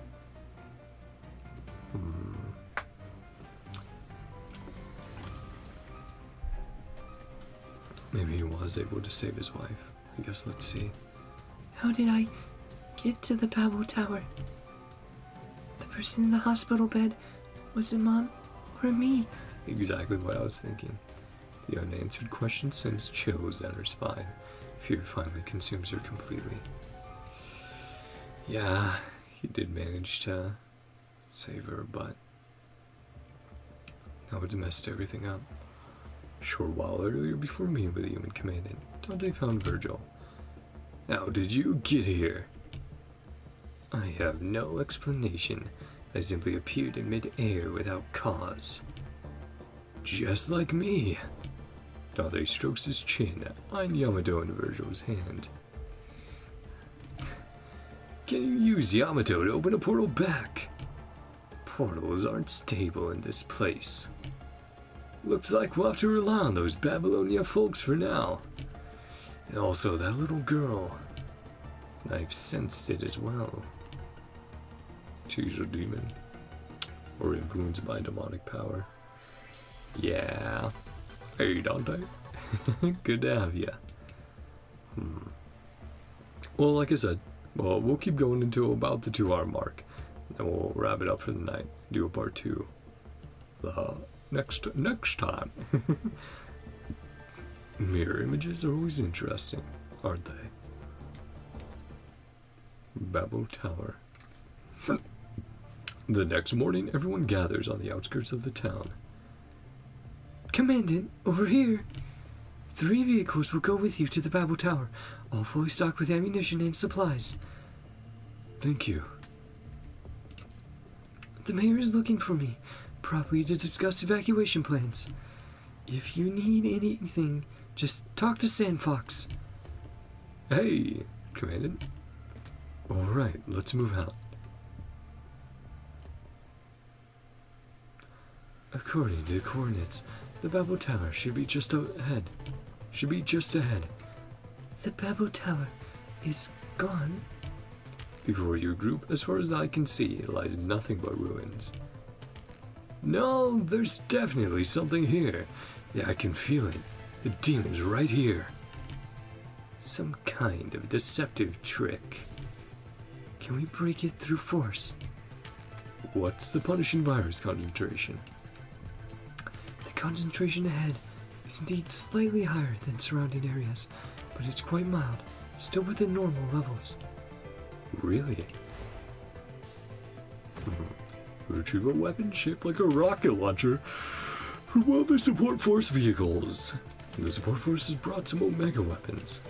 According to Alpha's previous conjecture, the Mirror Demon may already be an agent-level enemy, perhaps worth attempting to use an Omega weapon against it. Boom! The Omega weapon-equipped warhead propels through the air before detonating with a deafening blast, colliding with an invisible wall in the distance. Confirmation that something's there. Yep, where the smoke dissipates, a jagged rupture hangs suspended in midair, its edges warping the light around it. So, that's its game, hiding behind mirrors. No wonder it's called the Mirror Demon. Sandfox, let's give it a few more hits. Copy. Support force members bring out their remaining Omega weapons, launching multiple warheads simultaneously. Boom! Flashbang. After this explosion, the opening widens enough for vehicles to pass through, revealing the full view of the Babel Tower. A cylindrical tower sheathed in red tide aggregates looms in the distance, an ominous spire that draws everyone's gaze. Above it, swarms of hetero creatures wheel through the air, their presence dripping with palpable malice. The punishing virus concentration is rapidly increasing. Let's move.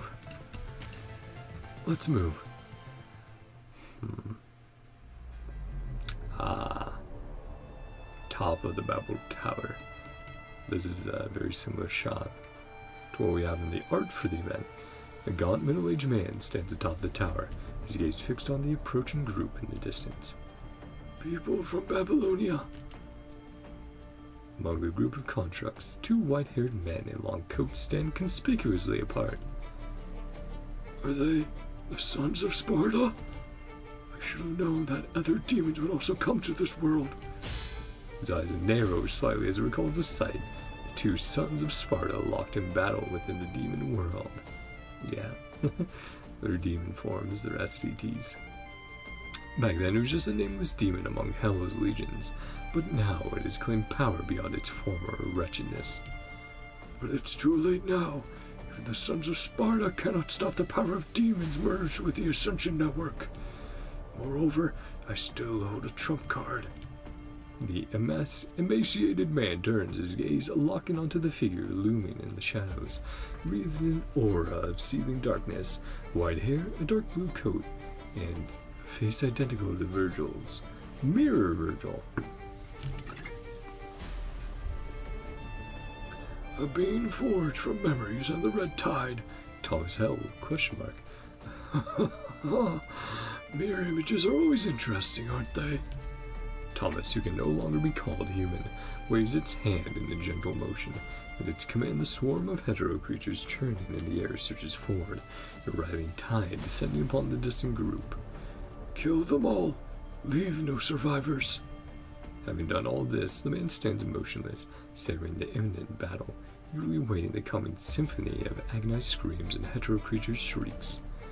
Yet deep within, a flickering consciousness still struggles. Its feeble resistance irritates him.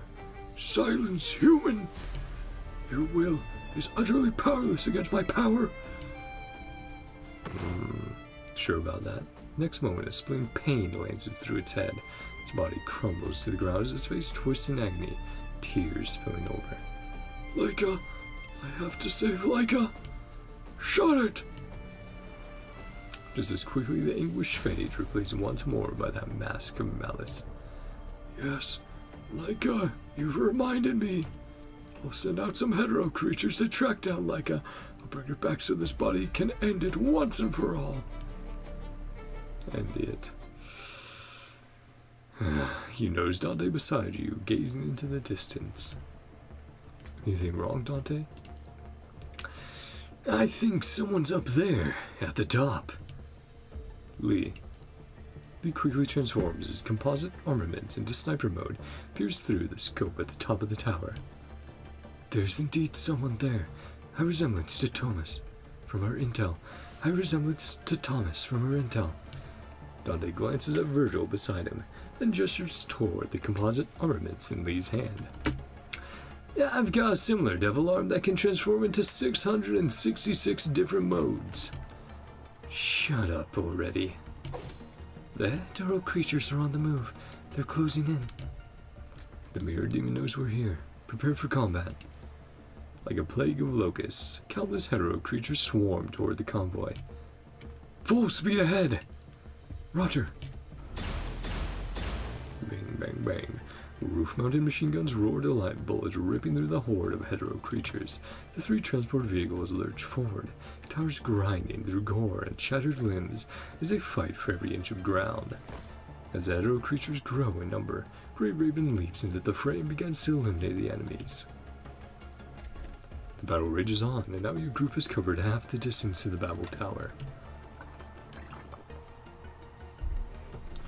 We can't keep this up. We're running low on ammo. This is as far as we can go. The three vehicles grind to a halt, immobilized, as waves of hetero creatures swarm toward you, cutting off any path to the Babel Tower. Support force! Support force, you can evacuate from here. You turn to look at your companions slashing through the horde and shout. Everyone else, prepare to break through. We need a path. Lee, get ready for maximum output. This is the other art of them, Dante and Vergil. No need for that. Just stay behind me. Vergil, time to show them what we're made of. You don't get to order me around. Look at that, man. So good. Fierce winds howl, billowing their coats as Dante and Vergil stand side by side, unshaken. I alone am enough to handle this situation. Yeah, I'm not letting you have all the fun to yourself. Try to keep up, if you can. I won't wait for you. Feeling confident, huh? Let's see who makes it to the tower's gates first. Red and blue particles intertwine, spiraling around the two half-demons. Transformation. Yeah. Oh, look at that. Then a powerful shockwave explodes outward, hurling hetero creatures back like ragdolls. Their human appearance vanishes, without a trace, giving way to devilish forms as if straight from the depths of hell. Vergil sheathes his sword as a blue spherical domain envelops the space around him. I will cut through everything. Judgment Cut. As Judgment Cut End is unleashed, countless slashes carve through the air, leaving only Dante untouched. Each blade mark twists space itself, shattering it like fractured glass, tearing apart every hetero creature within its domain. Now I lead by one. I haven't even started yet. Oh, sorry. I haven't even said start yet. The two half-demons charge toward Babel Tower simultaneously, tearing through the remaining hetero creatures with relentless speed. Stay close to them! So sick, man.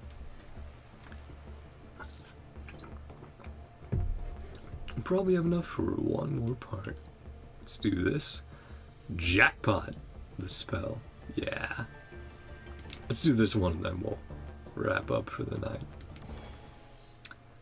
I'm playing as Dante and Vergil. And that's that. Wasn't so tough after all. Thanks to Dante and Vergil's overwhelming power and their transformed states, the group arrives safely at the foot of the Babel Tower. Commandant, the hetero creature's attack is weakening. There appears to be some kind of mystical barrier before the tower. The hetero creatures grow eerily still, their attacks ceasing entirely as if bound by some unseen command. Their attacks have stopped. Is it because there's no need to continue? An open invitation. Very confident of the mirror demon. The path ahead won't be an easy one, it seems. Ridiculous. The tower gates of Babel stand wide open, giving Ma demonic and foreboding, as though inviting the guest to step into the abyss. Dante stretches leisurely on the spot, speaking with effortless confidence. Either way, moving forward is our only meaningful option. Don't think anyone here wants to turn back and swap more of those pesky bats, right? Bug extermination can be a real buzzkill. With that, Dante shrugs his shoulders, takes the lead through the gate. Ah, there he is. Mirror Demon, top of the Babel Tower. The Mirror Demon, now in full control of Thomas's body, watches coldly as the team steps into its domain. Ordinary hetero creatures can only achieve so far, as expected. However, a special surprise awaits you next. Enjoy. By the time you reach the top, how much strength will you have left to face me?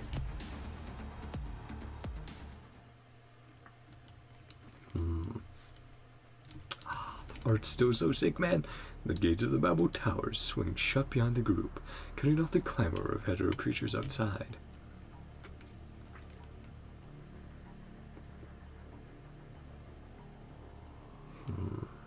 As the last sliver of daylight vanishes, the interior is left in near darkness, illuminated only by the erratic flicker of candlelight and the dim colored glow of arched glass windows. Looking around, a hollow chill lingers in the air. Gotta say, the owner of this tower really went all out on the decor. The tower's vast circular chamber stretches before you, its perimeter lined with identical curved doorways spaced at even intervals. There is no visible path forward. These doors, do we need to investigate them one by one? The path upward must be behind one of these doors. Then let's bust them all open!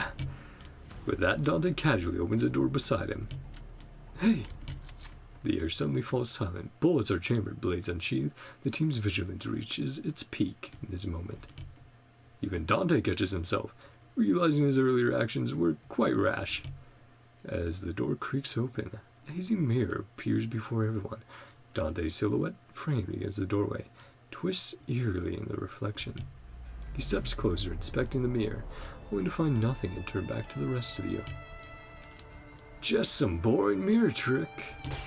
Just then, the shatter of glass splits the air behind him. A ghost of a grin flickers across Dante's face as he draws ebony and ivory, quickly spinning around to take aim. Jack! At himself.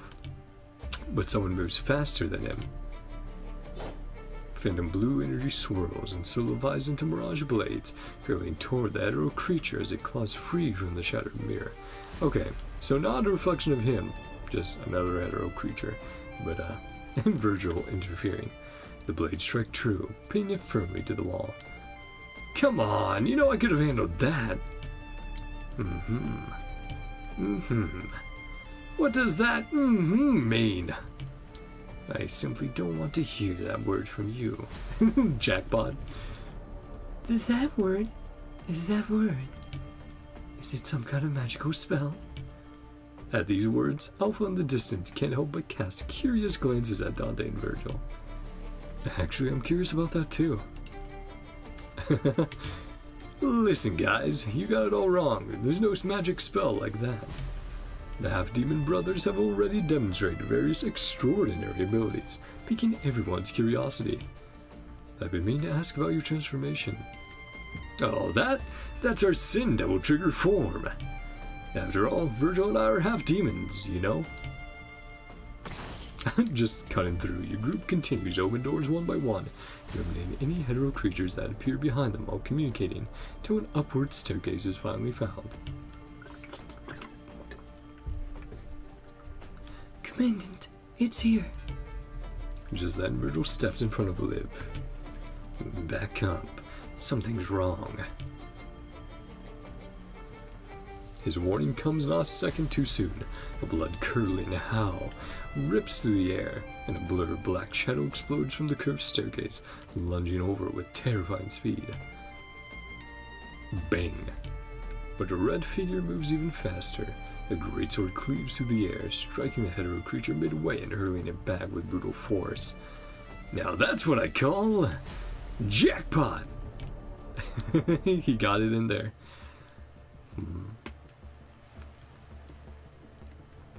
Yeah, Dante will not be denied his jackpot. What was it, the end of DMC 5? Don't say it. Jackpot! You. Let me show you what I've got. Correctigate. Okay. Have you decided which one of you will die first? Well, all those are blanked out. Oh, wait. Yeah, I'm going to assume the one that isn't lit up red.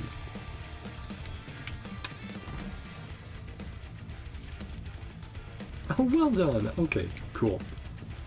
Oh, that's neat. Even the perspective is like the old DMC games. Yeah, where we have the locked camera. That's sick, man. Oh, that's actually really, really fun detail there. I love that they did that.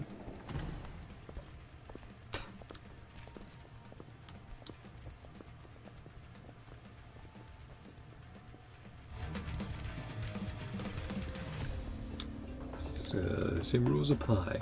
Yep.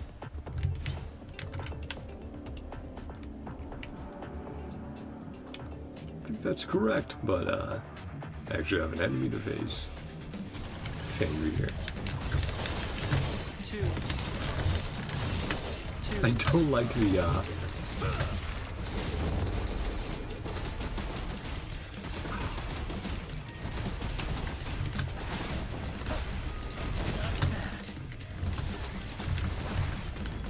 Come on, let me transform. There we go.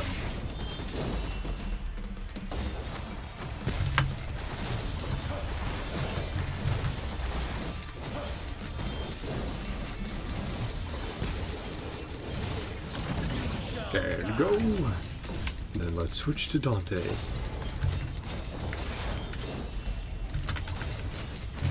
Let me show you what I've got.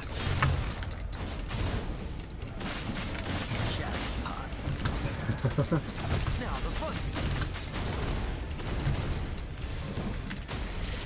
Ah, into SDT. That's so cool, man. Yeah, it's so neat playing as the man. Let me show you what I've got. Now the fun.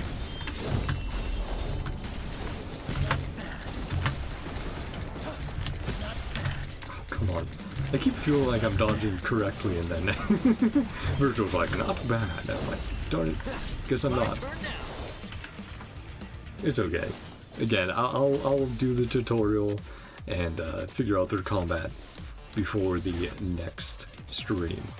So, if they end up throwing something actually pretty tough later on, we won't be washed.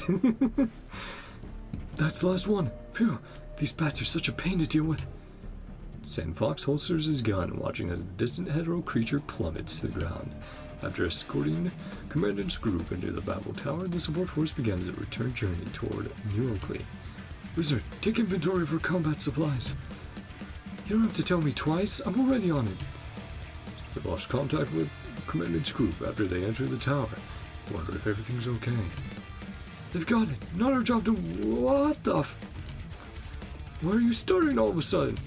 Those bats are back. A fucking swarm of them. I will floor that fucking battle now. Yep, get the hell out of Dodge. Distance, a swarm of black specks emerges from the direction of the Babel Tower, coalescing into a seething dark cloud that devours the sky. The horde of hetero creatures surges toward the convoy, an unstoppable tide. So now we're on a time limit to beat the bad boss before they get to the town. Oh boy. Prepare to engage. But everyone present knows the truth. Against such numbers, survival is nearly impossible. Uh-oh.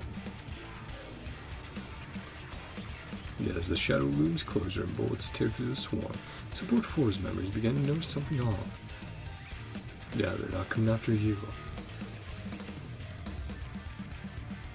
They're not coming after us? The swarm of hetero creatures sweeps past the convoy, flying straight toward the horizon. That direction is New Oakley. Contact the boss, now! Yep, got trouble heading your way. Bridget.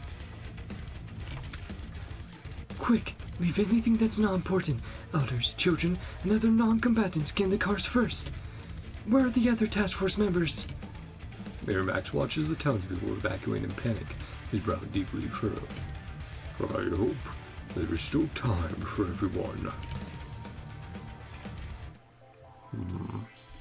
Aw man, it's such a joy to play as them, man, and like I was saying, I need to do both their tutorials and actually figure out getting good with them, and all the combos that they actually put in from Devil May Cry into the, into their movesets in PGR. I did recognize a few here and there, so they definitely have them. I just need to figure out how to trigger them in PGR, if that makes sense.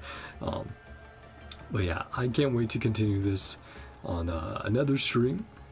We have plenty of time to do it, but I think either I'll do it this weekend or next week. We'll have to see, but it's been so much fun so far. I love the art so much for them, and I love how hard they tried. They really, really tried to put everything they could from DMC 5 and their movesets into this collab. It's so great to see that passion and energy, and of course, Impact 3rd, which some of the devs from Kuro are from that dev team, and then made PGR, then Wuthering Waves. It's been a massive inspiration for them, right? Devil May Cry, and it's super, super cool to see that they had the opportunity, the chance to do this collab. I bet they must have been so incredibly happy just hearing about it, getting that offer, all that sort of stuff. But yeah, let me know what you guys have thought of the event so far. I love all the little references. The chair was probably the highlight so far for me, was just getting the chair reference, seeing them all together for the picture. It's great. It's so much fun. You can tell they're deeply immersed into Devil May Cry and their love for it. But yeah, and have you guys pulled, or well, you get Dante for free, but have you guys pulled Vergil or any other copies of Dante? How your luck go on getting their weapons and that sort of stuff? I managed to get pretty darn lucky, so that's why I've been able to go for some copies of them. But yeah, after this patch, I'm going to be broke for a while in PGR, man. But I've had so much fun this stream. I can't wait to pick it back up later. And yeah, it's just been such a great time. But I hope you guys have enjoyed. If you have, feel free to like and subscribe. And hope you all have a great day, night, whatever time it is for you. I love you all. See you guys next time. Bye-bye. See ya. Yeah, it's so much fun. And like I said, I'll actually learn how to play them in PGR. So next stream, it won't be so terrible, the gameplay. But thank you guys so much. Love y'all. Bye-bye. Bye-bye for real this time. And I'll give the kitty cat some pets. And I'll level up Dante a little bit more. And I'll do some pulls on on a Vergil. But yeah, thank you guys. Bye bye.